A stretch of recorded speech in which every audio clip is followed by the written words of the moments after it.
generations have been granted the role of defending freedom in its hour of maximum danger. I do not shrink from this responsibility. I welcome it. Another Christmas season descends, draped in familiar comforts and carefully constructed illusions. The scent of pine, the twinkle of lights, the incessant jingle bells. It's a potent sensory cocktail, isn't it? But behind the warm glow, a question lingers. How much of what we cherish about Christmas is genuine, and how much is a carefully curated product of marketing? Tonight, we're not dissecting theological doctrine. We're examining the immaculate conception of an image. We're talking about how a can of sugary soda managed to weave its way into the very fabric of Christmas.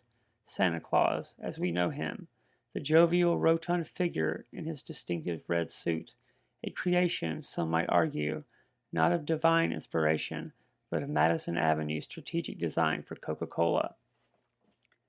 Was this alignment accidental, a fortunate convergence of cultural symbols and corporate interests, or was it something more deliberate, more calculated? Join me as we pull back the red and white veil.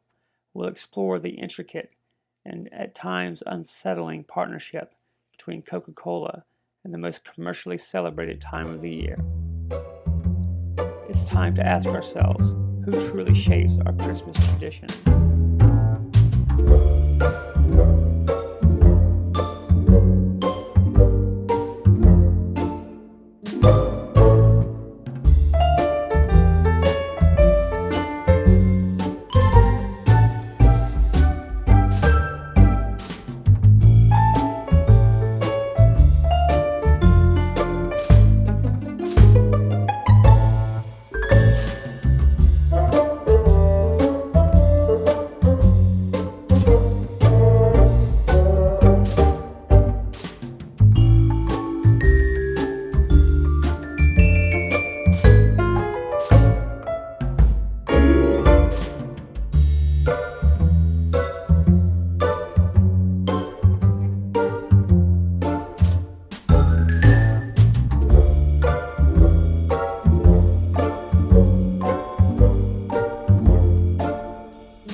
Christmas, even the word itself, it's loaded, isn't it? With expectation, with manufactured sentimentality. But let's peel back the layers of that particularly sticky coating for a moment. Let's try to recall the Christmas of yesteryear, before the intervention. Imagine, if you will, a time before the ubiquitous red and white. A Christmas less uniform. It existed, you know. A bit like those faded photographs in your grandmother's attic. The colors are muted, the edges frayed, but there's a story there, struggling to be seen. Take Santa Claus, for instance, or rather, a Santa Claus, because back then, he wasn't quite the monolithic figure we know today. He was evolving, a work in progress, before the corporation got its hands on him. He hadn't been focus grouped yet. Think back to Thomas Nast's illustrations from the Civil War era. A crucial influence, certainly, but Nast's Santa was often more elfin, more patriotic than plump. He was a symbol of Union resolve, delivering gifts to the troops, a far cry from the consumerist icon he would later become. An elf in a stars and stripes suit, more or less. And before Nast, well, then you had a real mismatch. Depending on where you were, you might encounter a stern bishop-like St. Nicholas, dispensing moral lessons along with small tokens, or a Father Christmas, a more pagan figure, associated with feasting and revelry. He might wear green, or brown, or even blue. The image was fluid, regional, tied to older European folklore. He wasn't necessarily jolly, he wasn't always fat, and crucially, he wasn't always wearing red. That was coming. The point is, there wasn't one Santa, not yet. There was a collection of overlapping myths, traditions, and visual representations. A character still very much in flux, a malleable symbol, ripe, you might say, for redefinition. For a powerful entity to step in and claim ownership, to mold him in their own image. Think of it like this. Before Coca-Cola, Christmas was a slightly out-of-tune orchestra, with each instrument playing its own version of a familiar melody. Afterward, it was a meticulously arranged symphony, conducted with a very specific agenda. The quiet before the storm, so to speak, a storm of sugar, sentiment, and strategically placed advertising. The thirsty giant awakens, a winter's tale of opportunity. Coca-Cola, the pause that refreshes. That's what they've told you, wasn't it? Refreshment, a burst of sugary energy on a hot summer's day. But every story has a beginning, and this one starts not with Santa, but with patent medicine. Yes, that's right. Our beloved Coke began its life as a concoction brewed up by one John Pemberton, an Atlanta pharmacist, back in 1886, initially marketed as a nerve tonic, a headache cure, a temperance drink. Irony, isn't it? That a beverage now synonymous with celebration had its roots in abstinence. The original formula, of course, contained a whisper of cocaine, hence the name. But let's not get bogged down into the scandalous details. The key thing is that Coca-Cola quickly established itself as a popular warm weather beverage.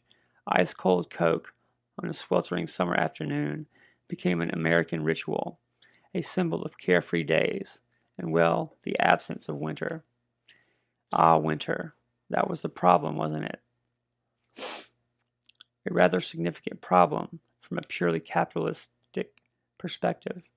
You see, as the days grew shorter and the temperatures plummeted, so too did Coca-Cola's sales. The demand for a refreshing summer drink dwindled with the leaves on the trees. The company faced a stark reality, seasonal stagnation. Imagine the boardroom meetings, the hushed tones, the furrowed brows. How do we convince people to drink our sugary syrup when it's freezing outside? Do we hibernate like bears and wait for spring? No, gentlemen. That's not the American way. We adapt. We reimagine. This wasn't just about selling more soda. It was about conquering a season, about transforming a weakness into a strength. The slumping winter sales weren't merely a commercial inconvenience. They were a challenge, a gauntlet thrown down before the feet of a corporate ingenuity. And what better way to combat the cold, hard reality of winter with warmth, with joy, with Christmas? The problem of winter became the opportunity to align their product with something universally cherished, to intertwine the refreshing pause with the spirit of giving, with the glow of the hearth, with the magic of Santa Claus. A calculated move, wouldn't you say? A strategic imperative disguised as festive cheer. They weren't just selling soda anymore. They were selling an emotion, a feeling, the very essence of Christmas, bottled, branded, and ready to be consumed. And that, my friends, is where our story truly begins, with a thirsty giant awakening, not to the sound of sleigh bells, but to the jingle of opportunity. Enter Haddon Sunbloom, the commission. So the stage is set. Coca-Cola, recognizing the untapped potential of Christmas, needed a way to seamlessly integrate their product into the holiday narrative. They needed an icon, a symbol, someone or something to bridge the gap between a sugary drink and the supposed magic of Christmas. Enter Haddon Sunbloom, a commercial artist, a master of illustration, and the man responsible for codifying the modern image of Santa Claus as we know him. In 1931, Coca-Cola commissioned Sunbloom to create a Santa Claus that was palatable, wholesome, and engaging, a Santa that would sell soda. The official story claims Sunbloom drew inspiration from Clement Clarke Moore's poem A Visit from St. Nicholas. He was chubby and plump, a right jolly old elf, a convenient, seemingly unimpeachable source. But the poem was merely a starting point, a convenient fiction draped over a marketing strategy. Sunbloom created a character designed to resonate with the American public. Warmth, friendliness, grandfatherly plumpness, exceedingly jolly, always smiling, human-like and approachable. This wasn't some ethereal saint, but a relatable figure you might want to share a Coke with. That red suit. Santa wore red before, but Coca-Cola, through Sunbloom, weaponized that red. They standardized it, creating a specific shade, perfectly complementing the Coca-Cola logo. It was a deliberate, strategic decision, the meticulous crafting of an image designed to serve a corporate purpose. Sunbloom Santa, painting a national dream. So Sunbloom Santa was born, but birth, however significant, doesn't guarantee immortality. The real genius of Coca-Cola's strategy lay not just in the creation of this definitive Santa image, but in its relentless, unwavering propagation across the American landscape. We're not talking about a few billboards here and there, or a fleeting television commercial. We're talking about a sustained, multi-platform assault on the collective American consciousness, a carefully orchestrated campaign designed to make Sunbloom Santa not just a Santa, but the Santa. From 1931 all the way through 1964, Sunbloom's illustrations became ubiquitous. They weren't confined to Coca-Cola advertisements alone. They bled into the very fabric of American media. Imagine flipping through the pages of the Saturday Evening Post, a cultural touchstone in those days. There he was, Santa, beaming out from a Coca-Cola ad, a comforting, familiar presence amidst the anxieties of the Depression and the looming threat of war. Or picture yourself thumbing through the National Geographic, dreaming of far-off lands. Even there, nestled between the articles about exotic cultures and scientific discoveries, Sunbloom Santa held court, subtly reinforcing the message that Coca-Cola and the values it represented were as American as apple pie and, well, Santa Claus. But it wasn't just magazines. Billboards across the nation displayed his jolly visage, towering over the highways and town squares, a constant reminder of the approaching holiday season and the refreshing taste of Coca-Cola. Store displays, from bustling department stores to humble corner shops, featured Sunbloom Santa, creating a festive atmosphere and subtly encouraging impulse purchases. The scale of it all was breathtaking, almost insidious, wouldn't you say? Over those 3 decades, Sunbloom's consistent depictions of Santa worked their way into the national psyche. His Santa became the template, the gold standard against which all other Santas were measured. Every department store Santa, every Christmas card depiction, every animated Santa on television, they all consciously or unconsciously drew inspiration from Sunbloom's creation. He standardized the image, cementing it in the public imagination. Think of some of the famous ad themes. Santa pausing during his grueling Christmas Eve journey to refresh himself with a Coke. A brilliant touch to humanize Santa. Or Santa meticulously checking his list. The images evoked nostalgia, comfort, familial love, cultural programming to sell soda. The folklore of Christmas, weaving it into the American fabric. So we've established the groundwork. Sunbloom Santa is out there, a red-suited evangelist, spreading the gospel of Coca-Cola cheer. But the real trick, the true stroke of marketing genius, wasn't just showing Santa with a Coke. It was about making the association so deeply ingrained, so utterly pervasive, that it became, well, inevitable. Think of it as folklore, not folklore, mind you. This is a manufactured tradition, a carefully constructed narrative woven into the existing tapestry of American Christmas. Coca-Cola didn't just sponsor Christmas, it began to define it, subtly and insidiously, in ways most people barely registered. It's the psychological alchemy at play here that's truly fascinating. Repeated exposure to these idealized holiday scenes, the rosy-cheeked children, the snow-dusted landscapes, the ever-present bottle of Coke, creates a powerful emotional association. Coke becomes linked to feelings of joy, family, generosity, and the warm, fuzzy nostalgia we're all so desperate to cling to during the holidays. It's Pavlovian, really. Ring the Christmas bell enough times, and eventually people salivate for a Coke. The brilliance lies in its subtlety. Coca-Cola didn't explicitly state, buy our product, and you'll have a perfect Christmas. No, they were far more cunning than that. They presented an idealized version of Christmas, one that just happened to include their product.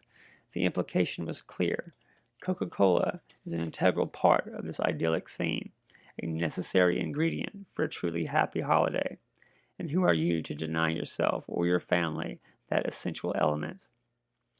Consider the sheer volume of imagery. For decades, Sunbloom Santa beamed down from billboards, magazines, and store displays, etching himself into the collective consciousness. This wasn't just advertising, it was cultural saturation.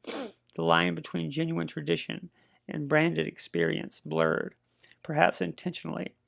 It's a slow, creeping conquest of cultural space, and the impact extended far beyond direct sales. Coca-Cola Santa set the visual standard for Christmas imagery across the board. Other brands, department stores, even charitable organizations adopted the sunbloom aesthetic, further reinforcing the association between Santa, Christmas, and that particular shade of Coca-Cola red. Whether they realized it or not, they were all contributing to the folklore of Christmas. This relentless, heartwarming advertising campaign tapped into something primal within the American psyche, a yearning for simpler times, for the warmth of family, for the uncomplicated joy of childhood, and Coca-Cola through Sunbloom Santa offered a shortcut to that feeling, a readily available, easily consumable symbol of Christmas cheer. A sugar-coated shortcut to happiness brought to you by the good folks at Coca-Cola. Beyond Sunbloom, an enduring legacy, carefully managed. Sunbloom Santa was a marketing masterpiece, yet its ongoing success required careful stewardship. After 1964, Coca-Cola maintained its Christmas association, evolving the icon to resonate with new generations without losing its core appeal. Warmth, joy, nostalgia, and that distinctive red suit. The challenge was to modernize while preserving the legacy. One example is the introduction of the animated Coca-Cola polar bears in 1993. A departure from Sunbloom Santa, the polar bears tapped into similar values, innocent charm, and shared enjoyment of Coca-Cola. They represented a modern update, appealing to a new generation while reinforcing brand values. Another successful initiative was the Holidays Are Coming Christmas truck advertisements. The gleaming, brightly lit trucks symbolized Christmas's arrival, delivering festive cheer with Coke. The trucks became a phenomenon, further cementing Coca-Cola's role in the holiday season. Even with these innovations, Sunbloom Santa remained present in advertising, reinforcing the historical link. This strategy curated a multi-generational emotional connection, ensuring Coke's association with Christmas endures. It's about shaping the cultural landscape, linking the brand with the joy and nostalgia of the holiday season. The commercialization conundrum, a word from your sponsors. Christmas. Ah, Christmas, the glorious festival of acquisition, of rampant consumerism disguised as heartfelt tradition, and who, I ask you, deserves a lion's share of the credit or blame for this state of affairs? Why, Coca-Cola, of course, our benevolent sugar-peddling benefactor. We've traced the evolution of Santa, the standardization of his image, the relentless marketing blitz that cemented Coke's association with Christmas in the American psyche. But let's not mince words here. Let's confront the uncomfortable truth. Coca-Cola didn't just reflect a changing holiday. It actively shaped it. It created, in no small part, the modern commercialized Christmas we know and perhaps begrudgingly participate in. Consider the power dynamics at play. Here you have a for-profit entity driven by the imperative to maximize shareholder value, essentially hijacking a centuries-old tradition and molding it to serve its own commercial interests. Did they ask permission? Do they consult theologians, historians, or cultural anthropologists? Of course not. They saw an opportunity and they seized it with both hands. We speak of the spirit of Christmas as if it were some ethereal, intangible force. But what is that spirit really? Is it the selfless giving of gifts, the celebration of faith and family, or is it the frantic rush to purchase the latest must-have gadget, fueled by relentless advertising and the fear of disappointing loved ones? Perhaps consumerism is the new religion. The mall is our cathedral, the checkout counter our altar, and Coke, with its carefully crafted mythology of Santa Claus and holiday cheer, is one of its most influential prophets. They did not just sell soda, they sold a lifestyle, a vision of the good life, attainable through the simple act of purchasing their product. And what of Santa Claus himself? Has he become little more than a corporate mascot, a jolly pitchman for the endless stream of products vying for our attention? He was once a symbol of generosity, of selfless giving. Now he's inextricably linked to buying things, an enforcer of consumers' values, disguised in a red suit and a hearty laugh. The genius of Coca-Cola's strategy lies in its subtle, pervasive nature. It's not overt manipulation, it's social engineering on a grand scale. By consistently associating their product with positive emotions and cherished traditions, they've created a powerful, almost subconscious link in the minds of consumers. We don't just buy Coke at Christmas, we consume the very idea of Christmas as packaged and presented by Coca-Cola. And let's not forget the environmental cost, the endless production of plastic bottles, the transportation of goods across vast distances, the energy consumed by brightly lit holiday displays, all in the name of Christmas cheer. A cheer, I might add, that is often fleeting, artificial, and ultimately unsatisfying. The illusion of authenticity, other Santas, other whispers. Now, before accusations of historical revisionism start flying, let's acknowledge something. Coke's Santa wasn't the only Santa. There were, and to some extent still are, other versions of the old gift bringer floating around in the cultural ether. Little eddies of tradition, resisting the overwhelming tide of red and white. You might still find pockets where St. Nicholas, the stern bishop, holds sway, dispensing coal to the naughty and modest gifts to the not nice. Or perhaps a Krampusnacht celebration persists, a shadowy horned figure serving as terrifying counterpart to the saccharine sweetness of Santa. In some homes, Father Christmas, the more pagan, boisterous spirit of Yuletide, still lingers, a reminder of the older, earthier traditions. But let's be honest, these are whispers in the wind compared to the roar of Coke Santa. These alternative traditions exist, but they exist in the margins, in the shadows cast by the overwhelmingly dominant image that has been so carefully cultivated and relentlessly propagated for nearly a century. What Coke achieved wasn't just the creation of a Santa, but the effective marginalization and perhaps even absorption of these alternatives. They didn't necessarily eradicate other depictions, but they made them seem less authentic, less real.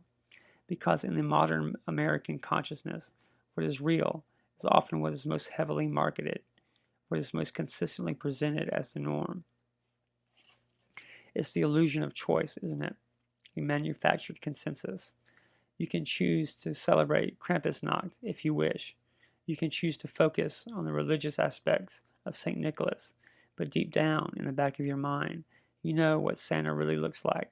He's fat, he's jolly, he's wearing red, and he's probably got a Coke in his hand. This is how cultural diversity can be subtly eroded, not by outright suppression, but by the sheer force of a powerful, persistent corporate narrative.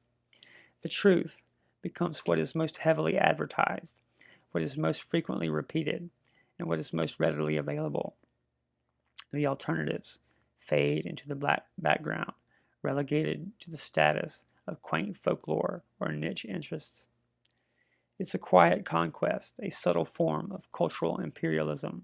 Coke didn't just sell Santa, they sold the idea of Santa, a carefully curated, relentlessly promoted version that effectively crowded out the competition, and in doing so, they subtly reshaped our understanding of Christmas itself, transforming it from a complex, multifaceted holiday into, well, a Coca-Cola commercial. Nostalgia as a marketing cudgel, the sweet sting of memory. Nostalgia, it's a potent drug, isn't it? I use it all the time in my writing.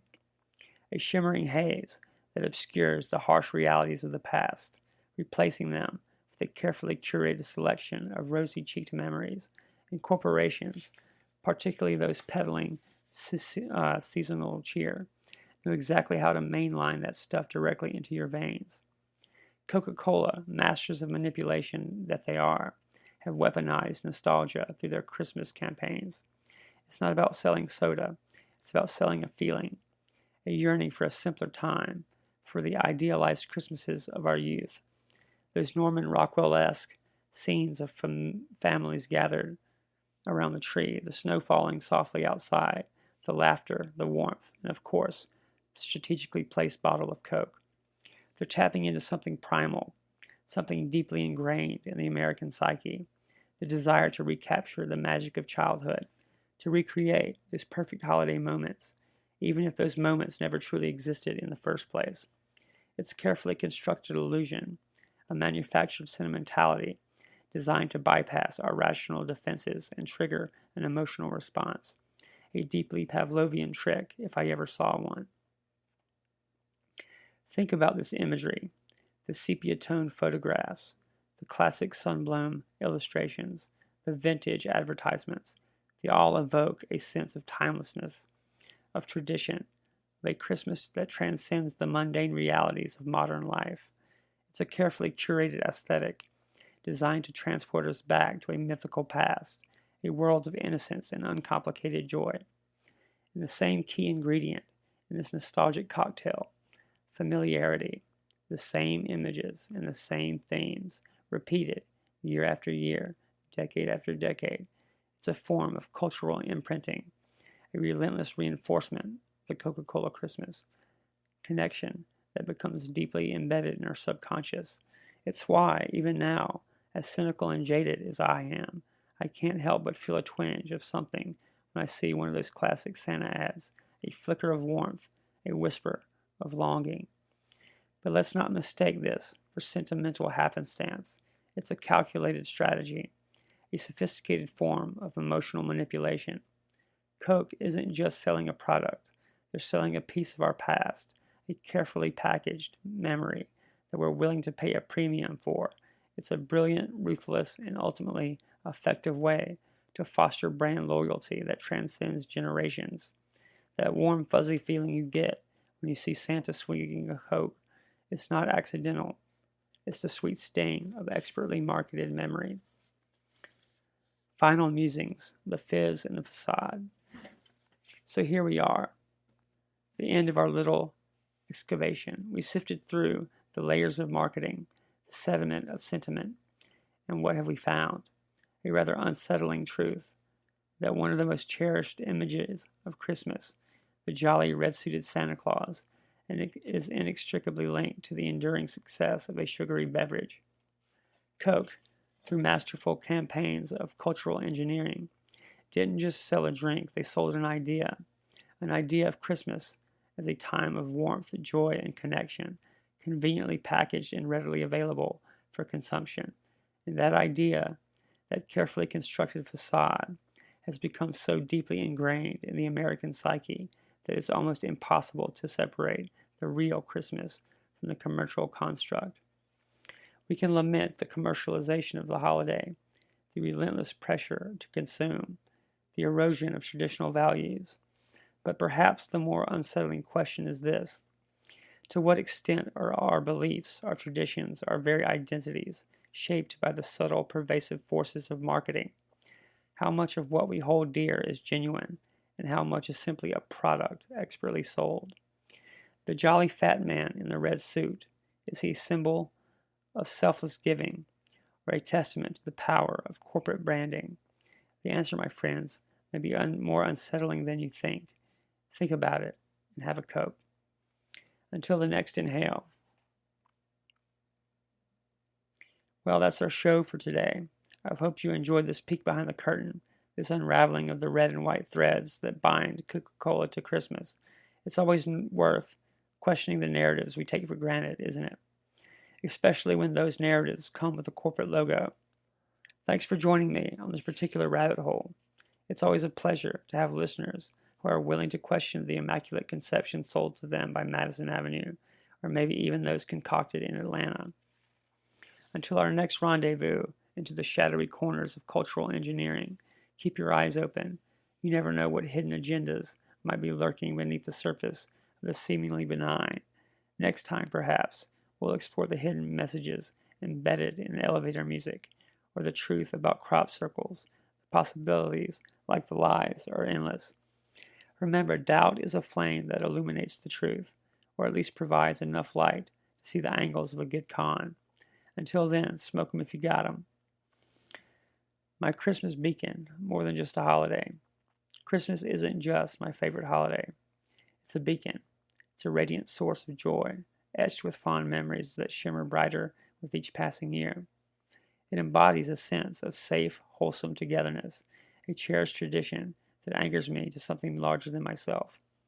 While the world may see a season steeped in commercialism, for me, it's a deeply personal experience. It's about family, belonging, and the simple, profound pleasure of being surrounded by loved ones. It's a time when the noise of the world fades away, replaced by the comforting rhythm of traditions passed down through generations. This personal significance is why I anticipate Christmas with such fervor. It's not merely a break from the routine. It's a return to my roots, a celebration of the values that matter most.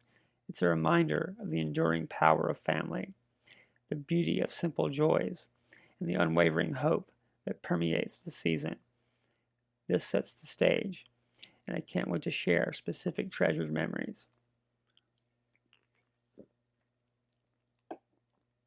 Gifts of necessity and joy, a fixed income Christmas blessing. Christmas for me transcends the tinsel and trees. It's the lifeline. Living on a fixed income, it's the time of year when practical needs meet the warmth of family generosity. While others might anticipate the latest gadgets, I eagerly await the essential gifts that sustain me through the year. Clothes, a significant expense, become joyous presents. That warm coat I've needed, the sturdy shoes for everyday wear. These aren't just mere material possessions, they're tangible expressions of love and support.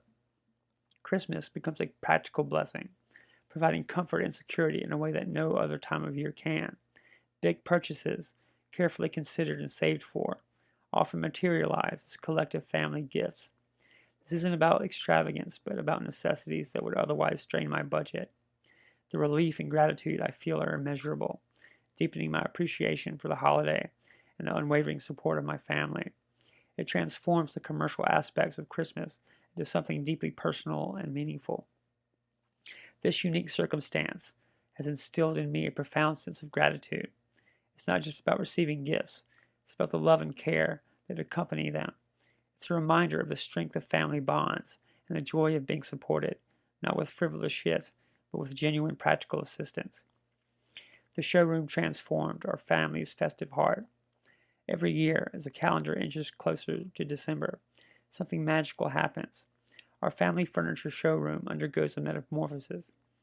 This isn't just decorating for Christmas. It's a complete transformation of the commercial space into the very heart of our family's holiday celebrations.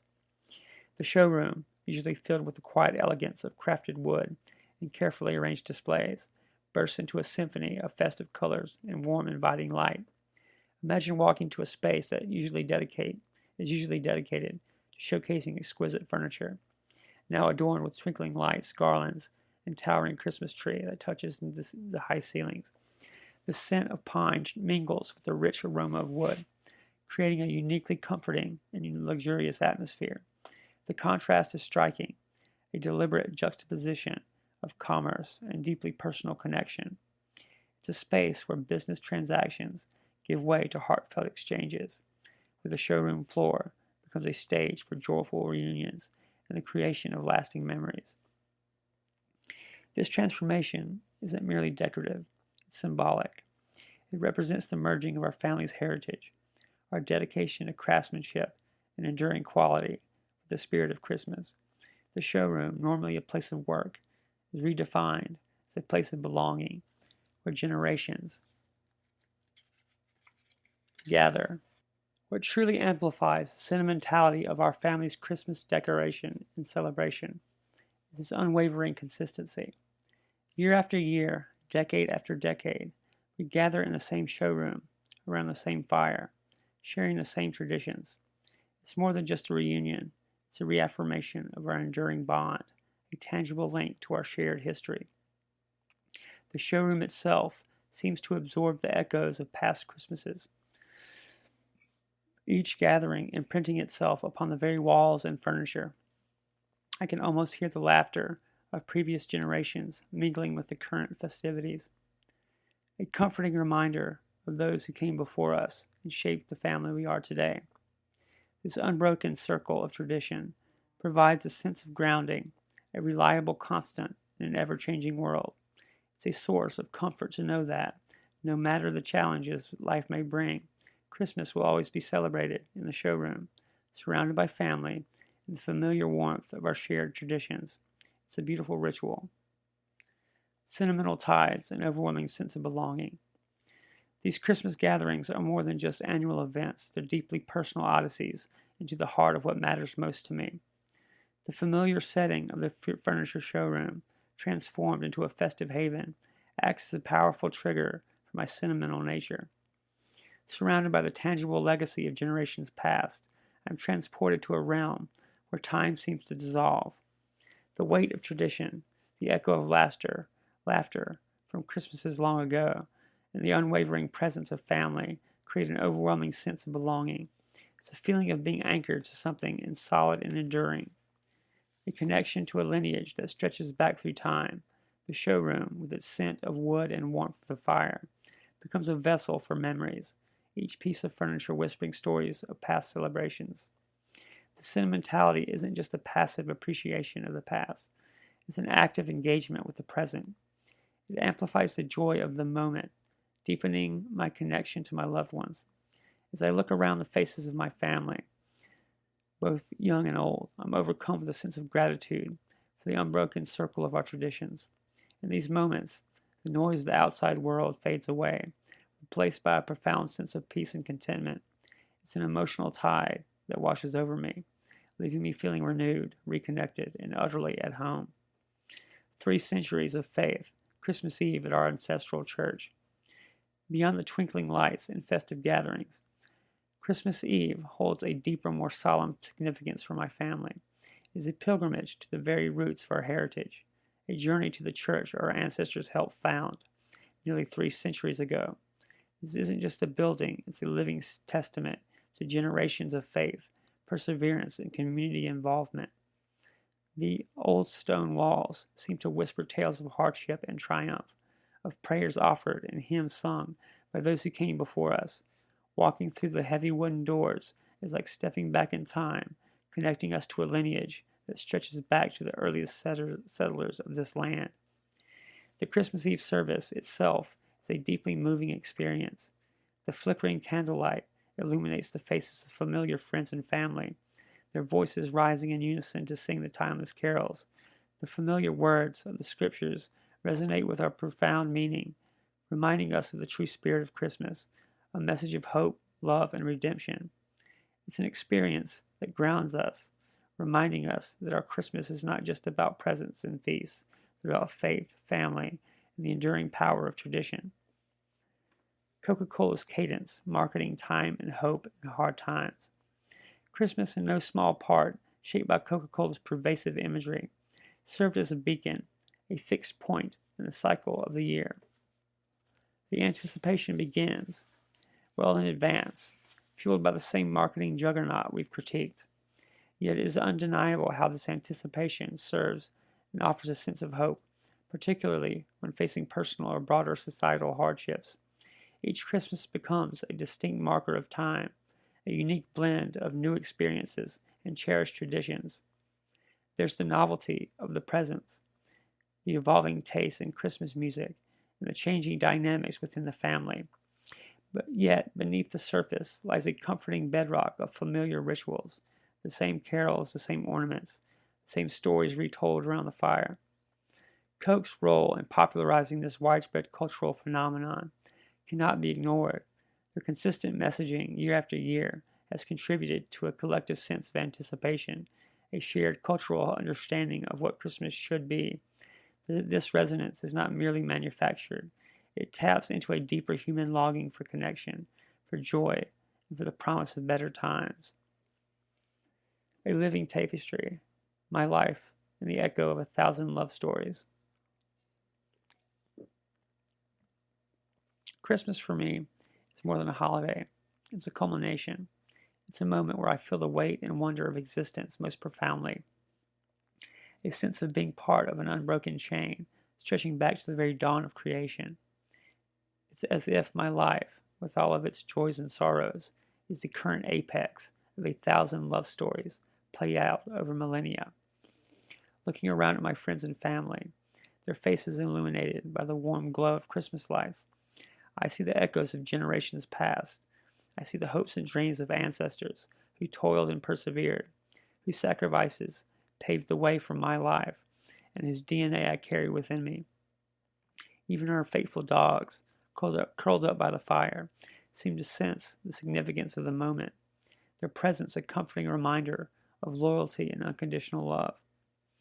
During this reflective season, I feel an acute awareness of the interconnectedness of all things. The past isn't just a collection of historical facts. It's a living presence that shapes who I am in the present. I'm not just an individual. I'm a vessel carrying the weight of history, a link in a chain that extends far beyond my own lifespan. This realization, amplified by the sentimentality of Christmas, fills me with a sense of awe and gratitude. It's a reminder that I am part of something much larger than myself, a participant in the grand unfolding drama of human existence. Salt of the earth, the simple joys of company and canine companions. My friends and family, the truly salt of the earth, good, honest, down-to-earth people who find joy in simple pleasures. And during Christmas, those pleasures are amplified by the warmth of togetherness. The focus shifts from material possessions to the genuine connection we share. It's about savoring the moments, the laughter, the easy conversation that flows when kindred spirits gather. And let's not forget our faithful dogs, an integral part of our Christmas scene. They're more than just pets, they're family. Curled up by the fire, their tails thumping softly against the floor, they exude a sense of contentment that's contagious. Their unwavering loyalty, unconditional love, add an extra layer of warmth to the celebration. A scratch behind the ears, a shared glance. These small gestures speak volumes about the unspoken bond we share with these furry companions. In the end, it's these simple, wholesome joys that make my Christmas special. The company of loved ones, the comforting presence of our dogs, and the shared appreciation for the blessings in our lives. It's a reminder that true happiness isn't found in extravagance, but in the genuine connections that sustain us throughout the year. Sharing the hearth, introducing new loved ones to our southern ways. The Christmas gathering at the family showroom is more than just a tradition. It's an initiation. Bringing a new girlfriend to this event is a significant step for me, an introduction to the core values that define my life. It's about sharing the essence of a slow southern life, a philosophy steeped in tradition, family bonds, and a deep appreciation for quality.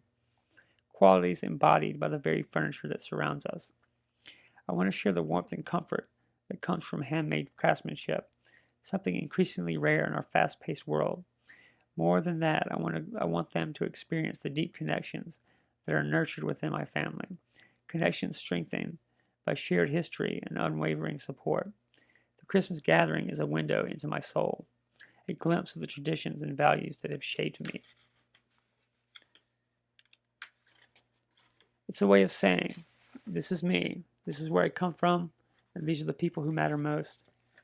It's an invitation to become a part of something larger than oneself, to embrace the comforting rhythm of a life lived in harmony with tradition and the enduring values passed down through generations. This introduction is also a test, a chance to see if they understand and appreciate what is important to me and my family. The philosophy of permanence, slow life, strong bonds, enduring graft. Our family's slow southern life is more than a quaint expression. It's a conscious choice, a deeply held philosophy that permeates every aspect of our existence. It's a rejection of fleeting trends and a celebration of enduring values. At its core lies an appreciation for tradition, a dedication to family, and an unwavering commitment to quality. The philosophy is most evident in our furniture business. We don't mass produce disposable shit. We craft heirlooms, pieces designed to withstand the test of time and be cherished for generations. Our furniture embodies the very essence of permanence, a tangible representation of our belief in enduring quality. The same values underpin our Christmas traditions. We prioritize genuine connection and shared experiences over extravagant displays. The focus is on creating lasting memories, strengthening family bonds, and celebrating the simple joys of togetherness.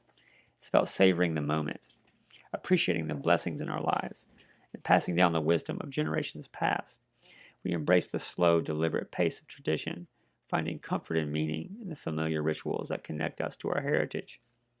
Our slow southern life extends to every day of the year as we savor the joy of tradition and family. Echoes in the rafters, grandparents' Christmases in this very place. What amplifies the profound sense of history during our family's Christmas celebrations is the awareness that my grandparents and even my great-grandparents once lived and have Christmases of their own in this very place. It's a humbling and deeply moving thought to imagine them gathered in the same showroom, surrounded by the same handcrafted furniture, sharing laughter and creating memories that have rippled through generations. This isn't about just a space. It's a living link to the past, a tangible connection to the ancestors who shaped our family's values and traditions. I often find myself wondering what their Christmases were like, what stories they shared, what dreams they held for the future. Did they gather around the same fireplace? Did they sing the same carols? Did they feel the same overwhelming sense of belonging that I feel today?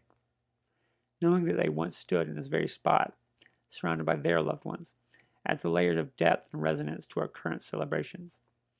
It transforms the showroom from a mere commercial space into a sacred ground, a place where the past and present converge, where the echoes of generations past mingle with the laughter and joy of the present moment.